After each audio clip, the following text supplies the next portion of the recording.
And I'll count you down. Okay. In three, two, one, you're live. Okay. Well, hello. Welcome to Arts and Antiques. I am Brigette Ginter, filling in for Elizabeth Stewart this afternoon. Today, we welcome Chris Bailey, who is an artisan and craftsman and one of the finest picture frame makers around.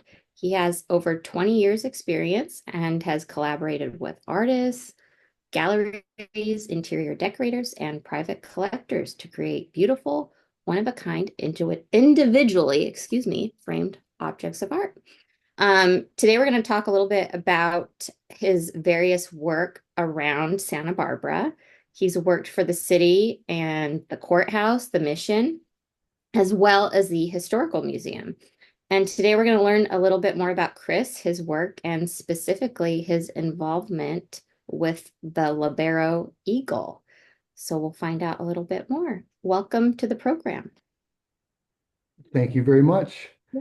Thank you very much for having me and allowing me to tell my story. Yeah, well, let's get right into it. How did you get interested in restoration and framing? What was sort of your path to discovery? Okay.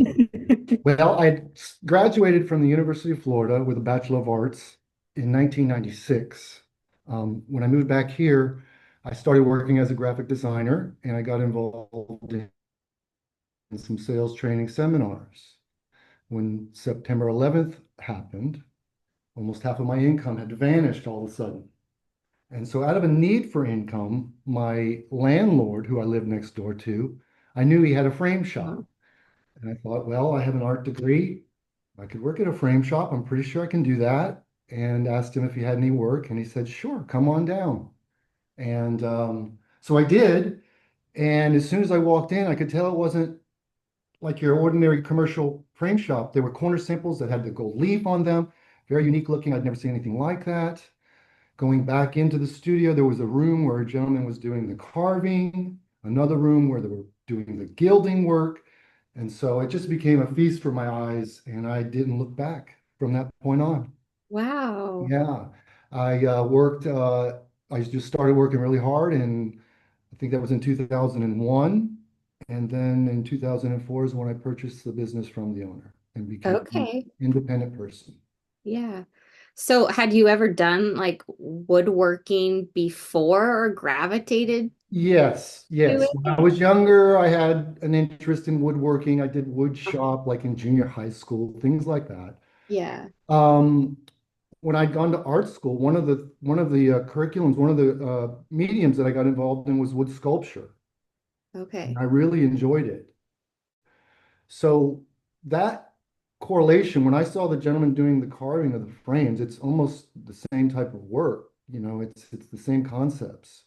Right. So just that association allowed me. And then there's just, the craftsman part of it is miter cuts. It's not real involved carpentry work per se. Right. Yeah.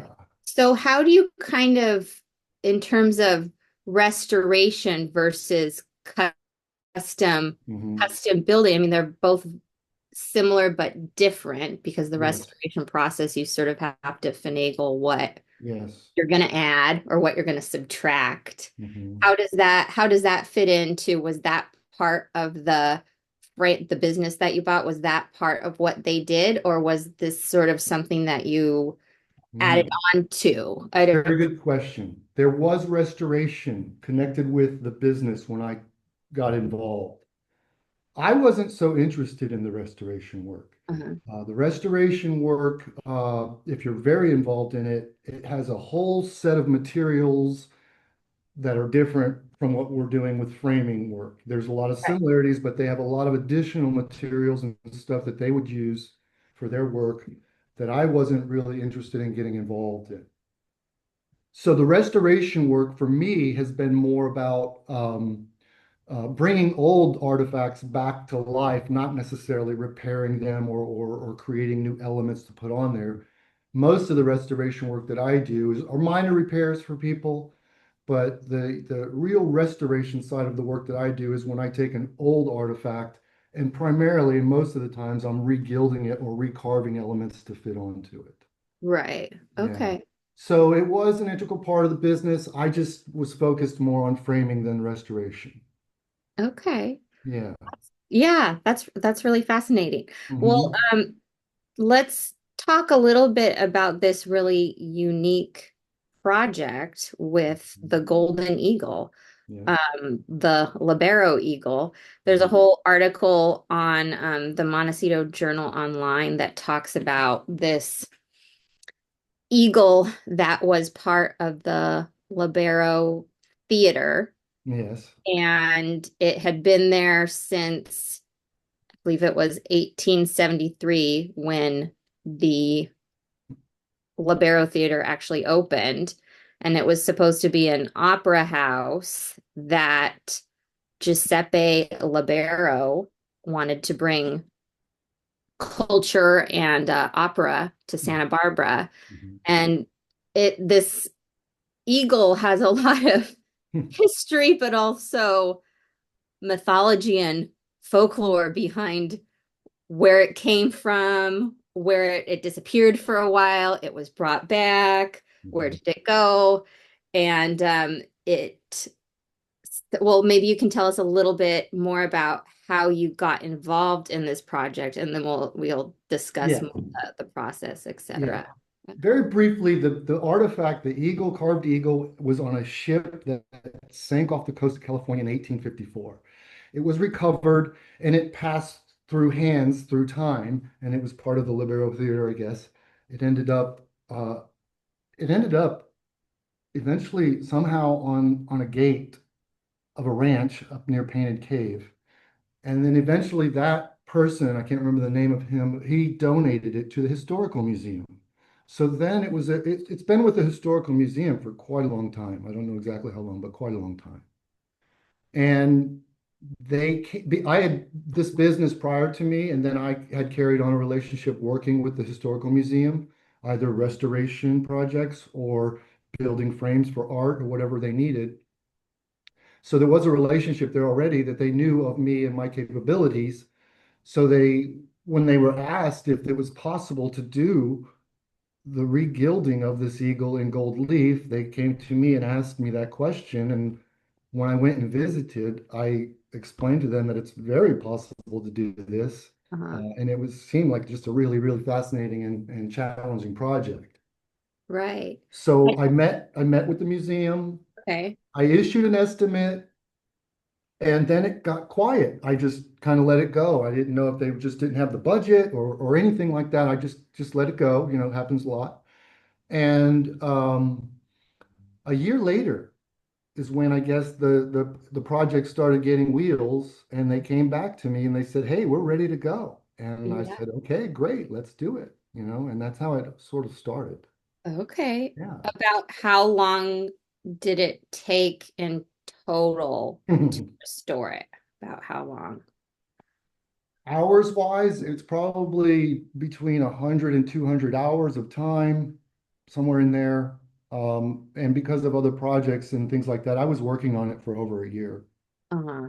Yeah, it was Wow. it was a very extensive, very long project. Yeah.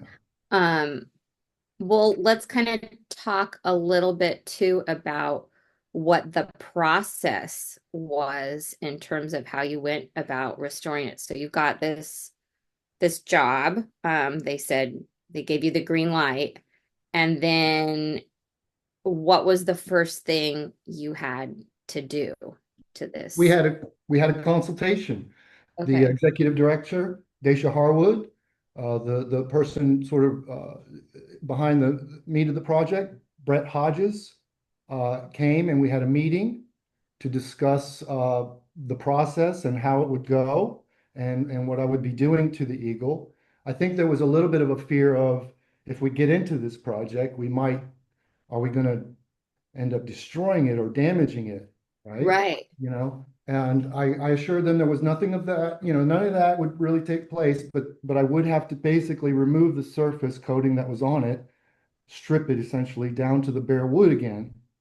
And we discussed aspects. There were pieces that were broken off. There were Okay. pieces that, you know, had been damaged through time.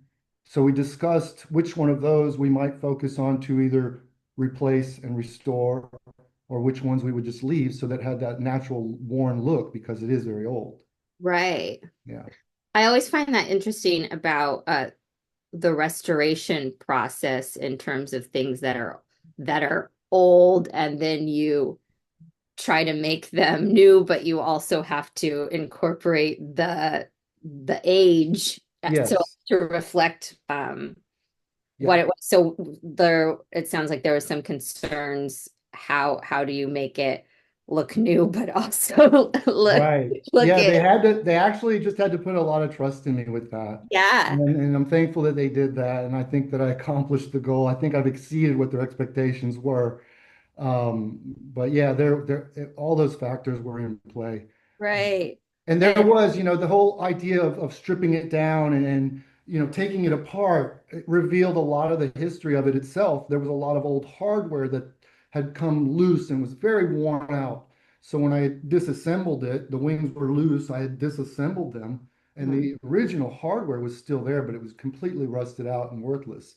But I still saved it and kept all of that and gave it back to the museum, and it was really interesting to see it. But you also learn then how it was built and then how you might need to rebuild it when you put it Right, back together. And then when you're taking the surface, removing it, there may be uh, hints of what was underneath that surface before it was painted.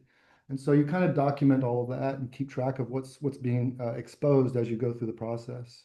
Yeah. right. Was Hmm. there anyone that helped you with it, kind of document, etc., or were you? No, this was an individual one. Yeah. I have one assistant that kind of works with me with gilding, but this one I took on 100% myself. Just to, it's kind of a test for me too. You're always learning, you're always exposed to new challenges. So Right. I took it on with that in mind. Yeah, it was wonderful. Were there any surprises as you started taking it apart that you kind of Mhm. stand out to you or No, honestly, no. no? There Yeah. wasn't anything that jumped out that was exposed that said, "Oh my gosh, look at this. This is amazing." Other than the original hardware, which I was interested in, Yeah. which you couldn't see until it was taken apart. But Okay. no, there was, essentially they wanted to know if there were elements or hints of gold leaf that might have been in crevices and such. And the only thing that I could tell them was when I started removing the paint surface, there was a surface underneath that had sort of a green patina. And that green patina is a metal Right. reacting to the elements. And a lot of times copper will turn green. And that is what's mixed with composition metal leaf, which this may have been coated with or gilt with back in the day. Because they didn't use real gold leaf all the time, especially in the 1800s. They were using composition metal leaf, which was an imitation gold leaf. And it would Okay. tarnish through time. And that's one thing I showed them, but I couldn't see any shimmering gold or shimmering silver. Just Right. the green patina, which it gave some clue that it did have some sort of metal on the surface at one time. Um, I also wanted to ask, well, so you take it apart, you're sort of finding out all these different aspects. You said Mhm. Mhm. the hardware, but in terms of working with this gold leaf, Mhm. how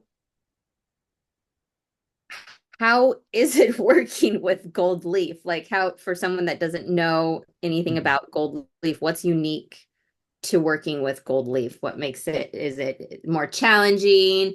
And also, I know you in the article and in your restoration little PDF spreadsheet that you gave me, you mentioned that it's redwood. So is there anything unique to redwood? I feel like redwood is sort of a wood that kind of Mhm. it is it more porous? Is No, it's nothing like that. Redwood was used commonly uh-huh. back then to build things, especially up in the Bay Area, all the Right. redwoods. Yeah, so that eagle very well could have been produced in the Bay Area. I don't know. Uh-huh. But it was just made and carved from red wood. You can do carving with many different types of wood. This just happened to be redwood. So there was no significance to that other than it's a wood substrate. A wood, Okay. the base of it is wood. And that is usually what water gilding is applied to, gold leaf, when you're doing water gilding. It usually starts with a wood uh, object of some sort. And then the materials are applied to that that allows you to do the gold leafing.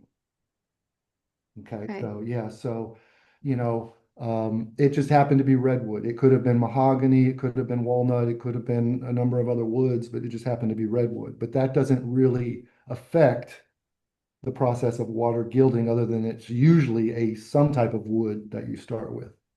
Okay. Yeah. And what exactly is the process of water gilding? Okay. So water gilding is centuries old. It's done still today with some of the basic elements that were used then, such as natural animal skin glue, natural color clays. They do add different pigments to the clays in modern times, but traditionally clay was earth tone. And so the basis for it is the wood substrate. Then there is a mix, then a gesso is applied to the wood, which Okay. is a mixture of calcium carbonate limestone powder, traditionally with animal skin glue. You create a liquid and apply it to the wood. Traditionally, they would paint it on. Today, we can spray it on. But the gesso is what gives the foundation for the water gilding. It hides the wood grain. Okay, so it covers the wood grain, and once it's sanded, after it dries, it becomes ivory smooth. It's just ivory smooth. And that's your surface that you'll use to do your gilding. When that is ready to go, you're going to then take clays in various colors, traditionally yellow and red. You mix that with another more refined animal skin glue to create a paint. And that's painted on the gesso surface in very thin coats, and you build that up to a nice opaque color, to 8 to 10 coats Okay. of each color. And that will be your surface that you will apply the gold leaf to. And the process for that is, again, it's all water based. So, and each layer has glue in it. So when you apply a new layer, it's generally a moisture layer that's going to moisten the layer underneath, which activates the glue, and they all bond together when they dry. Okay, so now you have your clay prep surface for gilding. And the process for applying the gold leaf is you take what's called a water liquor. It's water and alcohol. You moisten with a brush, a mop, the surface, the clay surface. When that clay surface is saturated enough, which you get used to in time and experience, you take a piece of gold leaf. If you've cut it, it usually comes in 3 by 3 inch squares. You can cut that in half, you can cut it in quarters, depending on what size you need. Take that little strip of gold leaf, you apply it to that wet surface, and it will literally like stick on there like a magnet. When that dries, the gold leaf is then essentially adhered to the surface, and then you enter the finishing phases. Some of that includes burnishing the surface. That process is when you take back in the day, they used dog's teeth, different types of teeth. Yeah, because they want that that surface of the tooth, which today they use agate stones. And you're Okay. essentially rubbing that tooth or that agate stone over the surface of the gold. It reacts with the clay underneath and begins to polish it. And then the gold leaf becomes almost mirror-like, a really, really high sheen. And so you focus on certain areas of what you've gilt. You want Uh-huh. certain areas to be burnished and certain areas to not be burnished. So that will give it a really shiny appearance on this section of the surface, and the other section of the surface will be dull or matte, if you will. And that is when light starts taking effect. And it's just sort of this dancing of light all over the surface because of the shiny areas and the dull areas and how the light hits it. And they gilt frames back in the day for the purpose of illuminating paintings because all they had was candlelight. So that's Right. going on, right? So you have this really bright finished surface now, and they may have left it like that back in the day. But today, because most of the time we're dealing with older art not always, but a lot of the times, or older artifacts such as this. Your goal is to create an age defect, that might appear on that surface, depending on how old it is. If it's 100 Right. years old, it's going to look a certain way, maybe. If it's 50 years old, it might look completely different. So you kind of have to get used to that from visualizing antiques through time. And all you're doing is trying to emulate that age with the finish. And that's done with a combination of distressing the gold surface. You can create chips, you can create wormholes. There's a lot of different effects that way. And ultimately, then you're going to tone the gold and create sort of a deep, rich, old, if it was around a fireplace, it might collect soot in time, which is going to give it a deep, rich look in time. And that's more Right. or less what you're trying to emulate with the finishes. So that's it in a nutshell. Yeah, well, that it's fascinating. I'm curious too, because I think in the article too, they said something about like it had been restored maybe before. Did you find out? Was there even any evidence of that at any time when you? No, I wouldn't be able to say whether it was restored. When I saw it as it was presented to me, like it said in the article that it had been painted with barnwood paint. I equate that with what we use today. It's called Japan Colors. It's a very durable, real hard surface paint when it's dry. Sign painters use it. It's usually used for external surfaces. It's very durable. And that is what it appeared to be to me. Underneath that paint, again, there was a little layer of, like I said, I don't know if it was, because metal leaf is very thin and it's usually applied directly to the wood. So the green patina could have been what was one time a gilded surface, whether most likely metal leaf. But there was that was it, other than what I could tell. I don't think much was done to it other than that through time.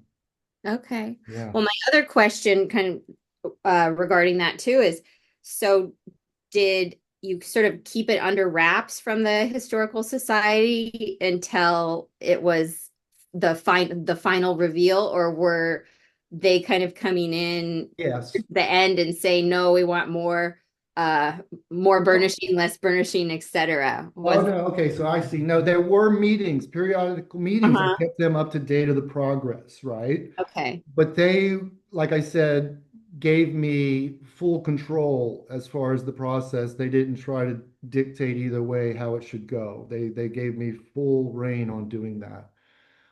If they had wanted to do that, it would have been fine. We would have had Yeah. those discussions, but they did not do that, which is always nice. Uh, Right. and so there were just periodical meetings during the process. I showed them where we were in the process. I explained to them what had been done to it. But overall, they gave me 100% creative freedom. Excellent.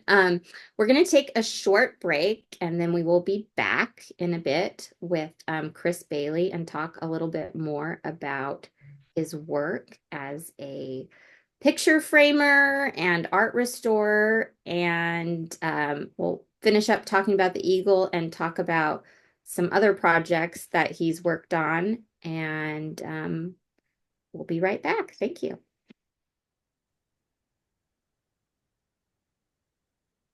3, 2, 1, you're live. Okay, here we are. Welcome to Arts and Antiques again. We're back from our short break. I am Brigette Short break. Ginter, filling in for Elizabeth Stewart, and we're talking to Chris Bailey, an artisan and craftsman and picture framer. We've been talking to him about his work on the Lobero Eagle, and I want to sort of follow up by asking some questions about what other works you that are possibly similar to Mhm, this that you've mhm. worked on that you want to share with the audience. They can be what comes to mind as sort of something similar that you've worked on. Okay. Well, the Lobero Theater, actually, I did another project for them. There was the renovation of the Lobero Theater. I don't know if you recall that. I can't remember how many years ago that was. And the architect group that was in charge of that contacted me. because they had an idea that they wanted to do sort of an emblem, if you will, at the entrance of the Lobero. And so I got influence. I was chosen to do so. And so right now, the eagle is in the entrance of the Lobero Theater, if you wish to go see that. And also in the entrance of the Lobero Theater is the monogram with the big L in gold leaf, right there with all the pictures of the musicians around it. So Right. that's another item that I had produced for the Libero Theater through that architecture group. And that was completely, again, that wasn't something that I had restored. That was something that I made from the ground up. It's all hand carved and it was finished with gold leaf and the red color of the Libero Theater and all that. So it sits right below the eagle right now. So those are two items there. Early on in my career, I had the opportunity, again, through Greg Uli, which was the city architect at the time. And they were working on the Hall of Records, I believe, and they had some old maps of various city locations in town from like the Right. 1800s. And I was chosen to frame those for the courthouse. Very old Spanish colonial oak wood frames, all hand carved. So that was a nice project to get, again with the city. Um, as far as restoration, like relics that I've restored, there really isn't a lot that I've done in that fashion. Like I said, most of the stuff that I'm doing, I'm making. Um, but I did have an opportunity with the Santa Barbara Mission in the baptistry. They have what they call the Gloria, La Gloria, and it's an old sculpted piece of art, if you will, that looks like a sunburst, and it's Okay. about 2 feet in diameter, and it's Right. all carved wood, and it had been gilded, and it had been aged, and they were concerned of its safety, essentially. So they asked me to replicate that and create a replica version of it so that they could hang that in the baptistry and store the original one in a safer location. And so that was a really nice project. And Right. that's now still resides in the baptistry in the mission, in the Santa Barbara mission. And that's Oh, just, yeah, so it was, that was another fun project for something that was sort of unique, if you will. yeah, Yeah, that's interesting. yeah. So, And then outside of that, one of my biggest framing projects, challenging projects, was there was a large painting in the Montecito Bank and Trust called The Landing at Cabrillo, and it had an original frame on it. Well, the courthouse, I believe, was going to repossess that painting, and they had a Clay copy of the painting made, 9 feet by 12 feet. whoa. And I was commissioned by the bank to build the frame for that, Okay. which I don't know if it's still in the bank or not, but that's probably the largest frame I've ever made, nine Right. feet by 12 feet. It was all hand carved and gilded with gold. It was an amazing, massive project as well. Yeah. So that's a unique framing job. Right. Yeah. When you're doing something you're creating a new frame to look Mhm. old, do you have a process of research or places that you go, or do you just kind of free form what feels right to you? I've done it so many times. I'm Yeah. actually kind of free forming a lot, but I do have various strips that I've kept of old frames that were destroyed or something. But I kept sections of those so I can like research how they look. The old frames, 100 years old, so you kind of have an idea. You can find a frame that's 100 years old, and it really maybe not be that worn out. It might have some Right. color tone differences and this, that, but the gold is still very intact and very shiny and vibrant. So aging is usually because of moving something around a lot and this and that. But it's essentially going to collect dirt, it's going to collect soot, it's going to get minor chips, minor scratches.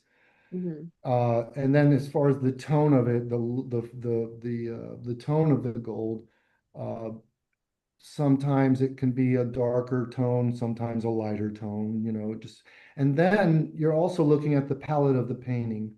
You can't, you want it to be a nice complementary, uh, thing, the painting and the frame, you want them to complement each other. You can't overpower the work of art. So you always have to keep that in mind too when framing. So that's the first and foremost is, you're there to complement the art and Right. present it well. Yeah.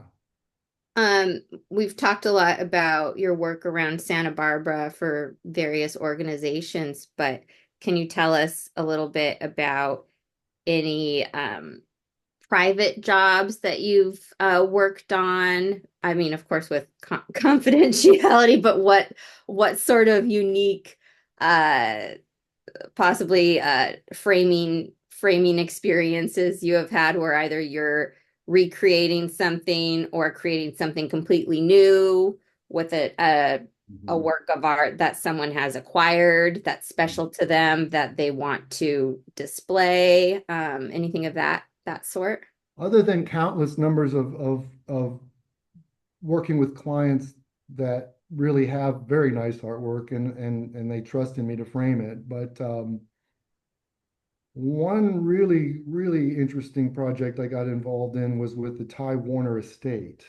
Okay. And that was interesting because there were a lot of people involved, and I happened to get in the loop, luckily. And I was brought in originally to try to do some restoration work. And I think they realized quickly on that I wasn't the restoration guy, I was more the maker and the gilder.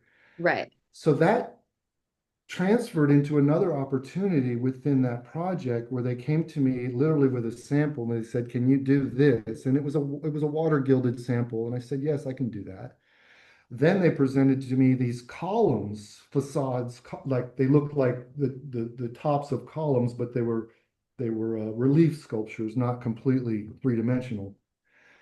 And they were going to go, there was 26 of them that were going to be in a library, and they were going to be at the top of these really elaborate columns that were basically 1 inch by whatever. They were flat, but they were meant to look like columns. And all of those were gilded with 23 karat gold leaf. And I had to get accepted for that through their whole system and was successful in that. So that was a really fun project. Right. Yeah. That sounds fascinating. It's just the involvement with all the different organizations and all the different people. I meet so many wonderful people, and I'm always exposed to wonderful artwork. So it's always every job is a wonderful thing for me. Right. Um, I'm wondering, so with that you were sort of recreating, but also doing something new. Ty Warner, Yeah, that yeah. was completely new. They had someone Okay. else building the column, the tops of the columns. They had someone else producing those. They brought them to me, and I was simply there to apply the gold leaf and finish them. Okay. Yep, and then hand them off again to those folks. So that's kind Okay. of how that worked. So that was new. Those were new items. Yeah, not old, Not old. not Have old. you ever done something where someone just has, say, a painting that they just recently acquired and it doesn't, maybe it doesn't come in a frame, or Yeah, they don't like the frame that it's in, sure. and how do you like those sorts of jobs? Do you, I mean, because you had said before you didn't, um you kind of fell into the restoration part. So is that kind of more where your heart is sort of doing something No, no, no. The majority of my work is framing art, and uh-huh. that's whether they acquire a piece of artwork that needs a new frame. Like you said, they acquire a piece of artwork that has a frame that they don't like. All of those reasons. Mhm. They'll bring that to me and we'll consult on what we can do and move forward if they'd like to. And that is what really I'm about. The restoration was always with this business, it just wasn't a focus of mine. Right. Most of the time when I'm doing restoration work, for me, like I said, it's taking an old frame that has been damaged or tarnished or whatever reason, and it needs a new surface. It needs a Mhm. new finish. And so I bring that back to life, so to speak. Um, I don't I don't take on a lot of the more intricate restoration work because it's very time consuming and I don't have the materials literally to get into what needs to be done with it. And then I refer that to other people that I know that are doing restoration 100%. So I kind of take it as it comes across my table. If it's something I think I can take on and I can do and I can provide what the customer needs, I will do it. And if not, I refer it to a person that I think can handle the job. Okay. Yeah, there was something recently, in fact, a person brought to me, they had an artifact damaged in an Acapulco hurricane. Oh, It was this beautiful uh, crucifix with the Christ in ivory, and the cross had all this inlaid, beautifully hand done silver uh, and tortoiseshell work. It was completely destroyed almost. And so a conservator of mine I knew was working on the ivory crucifix, the Christ piece, and I was going to take on the cross. And I talked to the client and I was like, okay, well, I think, we should be able to do this. I got into it and I realized I was in over my head. And I talked to the client. I said, look, this is just something that I am not going to be able to perform for you.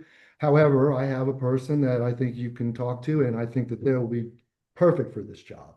And that right. actually worked out swell. The person that took it on did a fantastic job to it. So there's a lot of collaboration with other people that are in the industry. Right. Yeah, I Yeah. was gonna say it sounds like you have sort of like a whole network of Sure. Yes. friends in the industry that Yeah. you Yeah. work with And we and all work together. We all come to each other if there's something that we think the other person can do better than us or accommodate that craft. right. Yeah, it works out really well. It's a nice little family. Yeah, for sure. Well, how if someone has something that they want framed or Mhm. restored, how can they find you or get in touch with you? The easiest way is to call my number, which is 805-899-3822. I have a studio at 511 East Gutierrez Street, suite number 1.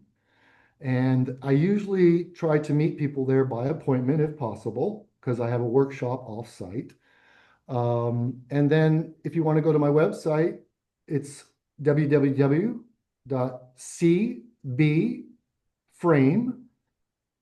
www.cbframe1@gmail.com. So that's CBFRAME, the number 1 at gmail.com.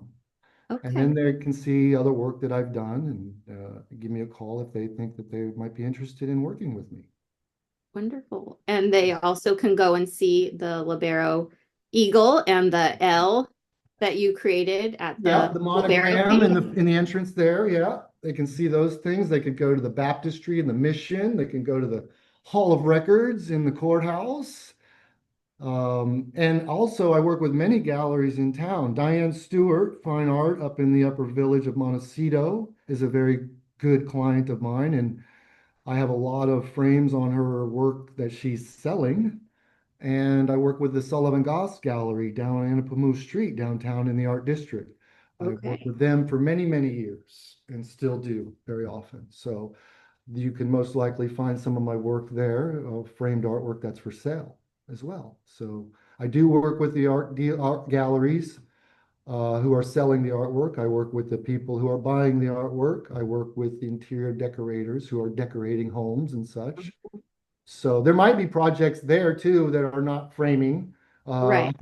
Like if they want a sconce made, a nice sconce, for a candle or something like that, I can produce those for all types of things like that. So there's always something out there that's new and interesting. So that's what makes it exciting.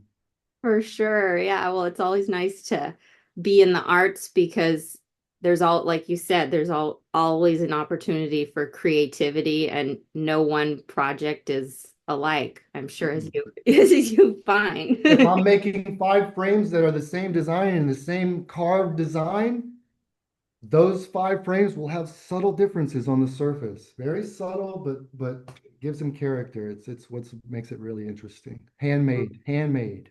Yeah, Yeah. that's really cool. Well, we know where we can find you around town, Hmm.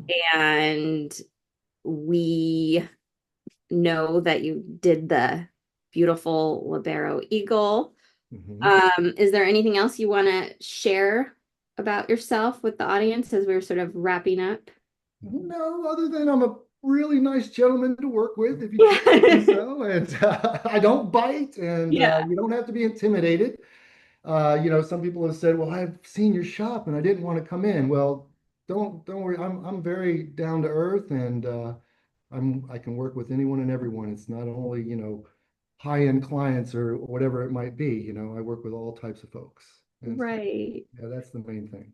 Do you have any apprentices right now that you're sort of training to help you out or No, no, that might be in the future. I'm yeah, still not, if I ever decide that I don't want to do this anymore, right. if there's someone interested in doing it, I would certainly be able to accommodate that if I choose to go that route.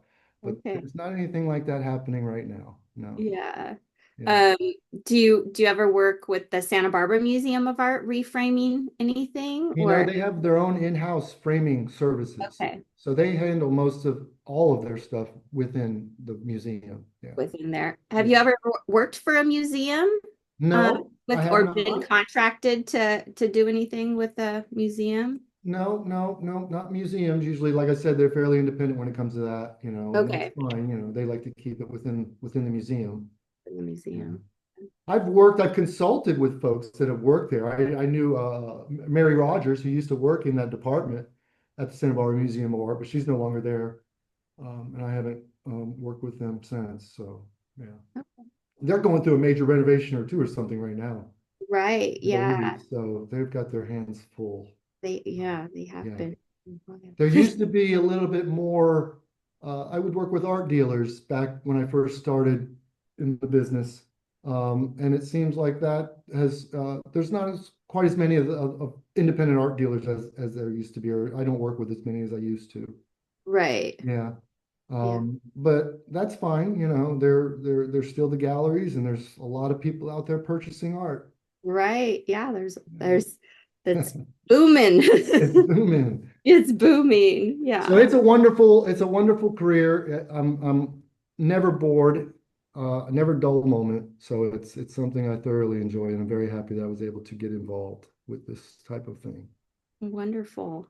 Well, it's been a real pleasure speaking with you, Chris, and learning about your um, just your process and how you fell into this unique project and knowing that there's little sprinkles of you all around Santa Barbara that That's kind of we nice, it's really a pleasure to be able to do that, work and have those types of things around town, leaving my mark, so to speak, right, in a yeah, subtle way. Yeah, yeah, it's great. definitely. I enjoy it very much.